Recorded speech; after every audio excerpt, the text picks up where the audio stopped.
of Namere. John V, we have this new entrant here, both in Parliament and in the cabinet right now, Justin Namere. Yeah, she's now the minister for, state minister for local government. Yeah, state minister for local government. What did you have to say about Justin Namere? Thank you, sir. She told me one time that her name is Namere. Namere. Namere. Not Namere. Yeah, okay. The pronunciation. So, General Museveni has always believed in having ministers who are assertive, who can really assert themselves. And, he's been that has been lacking for a long time. Somebody who can be fearless, who can be assertive, but is also eloquent. Because you can be assertive, but when you are empty, you don't have content. Justine, my OG has content. She talks. When she talks, everybody wants to. Your OG?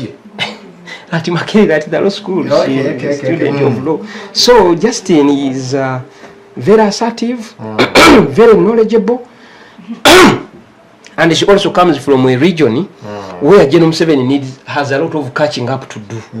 Because she's from Greater Masaka. And it's interesting how both of them, herself and Aruna Kasolo, who are really, really strong rivals, all of them are now in the same cabinet. They have had a lot of history. You remember Justin was the support of Kalangwa. You remember? Yeah. They have a lot of issues there in Masaka. And it goes back to even before that Kalangwa thing. To the extent that even during the most recent retreat at Chankwan's, there were a lot of moments when the two had to, Namere especially, would find herself having to contradict Kasolo's views on many things, during that retreat. So Namere is very assertive, is a daughter of a minister, but who largely is self-made. She's really, really, done her own things. I understand she lost her mom years ago, maybe when she was much younger. And she has had to really fend for herself, really. Yeah. It's the grace of God that has got her where she is. Yeah, she is right now. Even in Masaka itself, where she represents, is not an easy environment. You have to be just in Namere to really thrive in that community, get the win in the circumstances through which she got it, as we know. And you remain standing. You heard what the bishop said about her during Easter in his homily. I remember. If you were not in Namere, if you were feeble-minded, you certainly would have collapsed and gone underground. You saw what she did to His Greatness Mulengera on the TV. And yesterday, I think he did the same thing to Chiuruta. Which program that on NBA's TV. And so Chiuruta was talking about Ugolobi being named once on the list of Mabati, or that Mabati saga and the like. So she was like, no, you're equally a thief. You're also in court over the theft cases, and so you can't be pointing out Gulugolobi like that.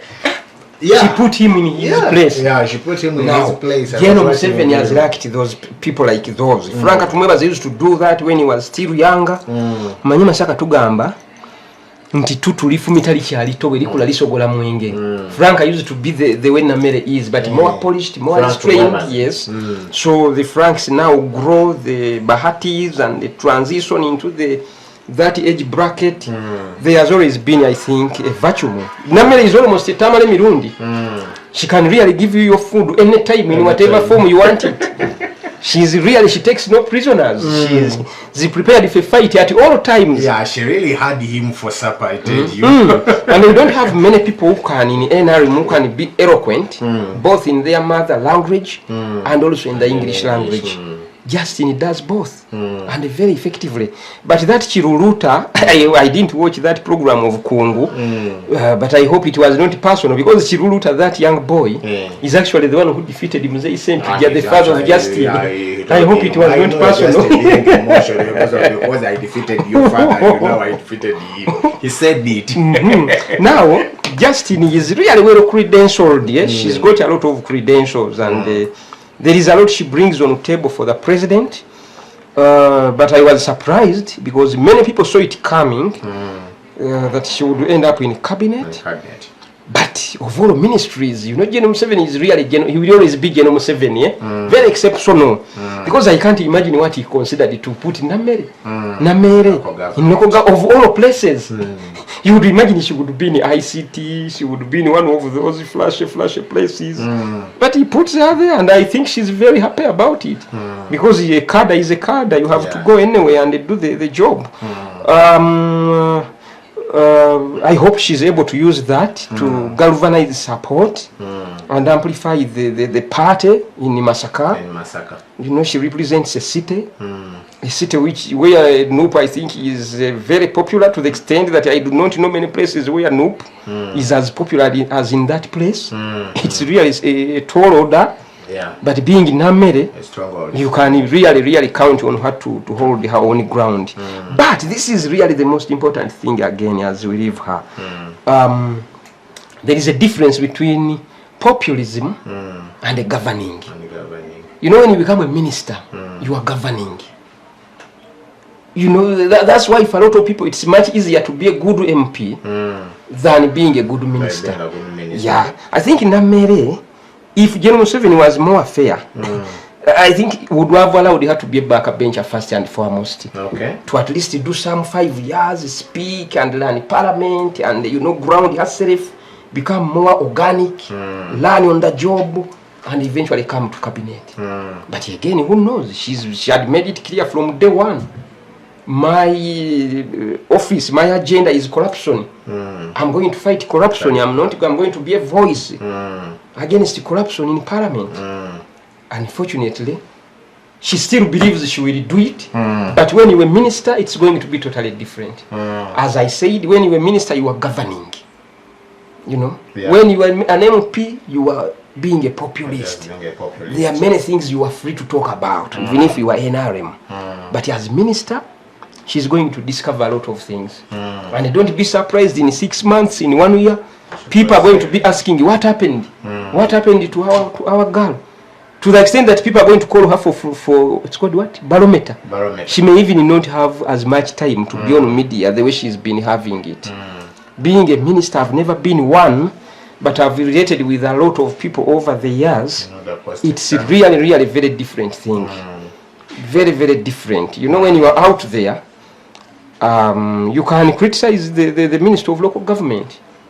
You can tell us how they are not doing the job, how they are letting down the president. I'm not saying that Justin is going to change and become less inclined to be for the people.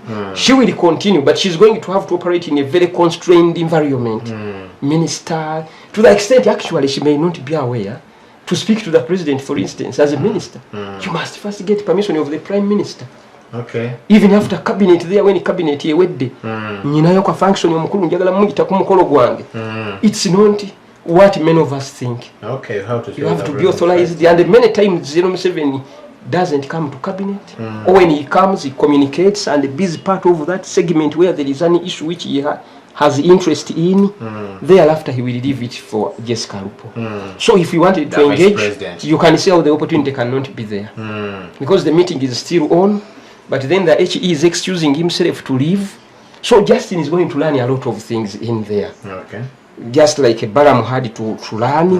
Na ye rebudu tugamba nti namukadde yali omuyizi. Embiro tezikola ki? Tezimugwamu. Ne bwakaddiwa. Wo musajja mukadduka ne musajja ono. Ngadduka nti mu buto bwe yali muyizi yayiggako. Yayiganga enjobe. So Justin will always be Justin. She will find how still to be herself.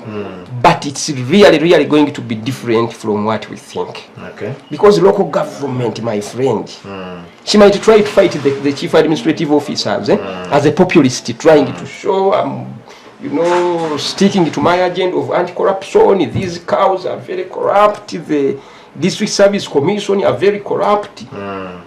You know, she may have to do that here and there and create very nice optics for TV and social media. But also that has consequences. Remember I talked about Mayanja, who has been sued personally in court. That has happened. It happened to Ida Nantaba. It happened to Princess Namuganza Passes. She, I predict, will either make a decision to grow, to become an adult in the room, you know, to move towards becoming an adult, or remain what she's been And then she's going to end up with cases. She will have to learn really the hard way. That could happen. Okay. That could happen. But General Museveni seems to like her lately because of the credentials, the character. The character of a fighter. Akoyeba minister abavumbeera abeetya. You know, that vibe. I think he has bought it. He has bought into it. Yeah. And you know, she might end up being a different case. You know, favored minister, there are things he will do and get away with, which colleagues cannot. Maybe he might create some leverage, some room, a permission structure for her to do certain things, to say certain things which a minister cannot say. Because in a constituency like a Masaka, if you're going to go to a funeral, to a church service, to a wedding, to a graduation, and they speak and they have audience, you really have to be to amplify the grievances of the people. Now imagine you are a minister of a government and they want to get a microphone in Chitovu Cathedral and they criticize your government because you want to get a cheerful reception from the church, the audience. So there it's going to be hard for her to balance. Because for her to be popular with the people the way she has been, she has to amplify their messages. She has to put out their grievances. But now you're not going to be a minister who is a minister of grievances. Raising grievances of a government where you are a member. It's really going to be difficult. I see it. Whereas in a committee as a backup bencher, she only had to raise dust and get publicity. Now when she appears as part of the government delegation to defend the budget of her ministry, she will be working towards putting out fires, as opposed to being the one who is putting them out. Okay. You see, she is really going to have to strike that very difficult balance out of necessity. Okay. Yeah. Really. Who is the minister there, Mpozi? The minister here is Balam. He's her boss. Yeah, you can see they are like-minded. Even in the cabinet, there are days when people fear to say certain things. They will say, Balam, onna muganza, tuyambo mzee otugambire kino. So you can see omukulu olaba mu magezi ge bombi abatadde wamu, they are like-minded. And Balam cannot quarrel with the woman. I think really they are going to work. And they have a very good PS. I hope he stays there. Ben Kumumanya, very seasoned, has been in local government, PDM.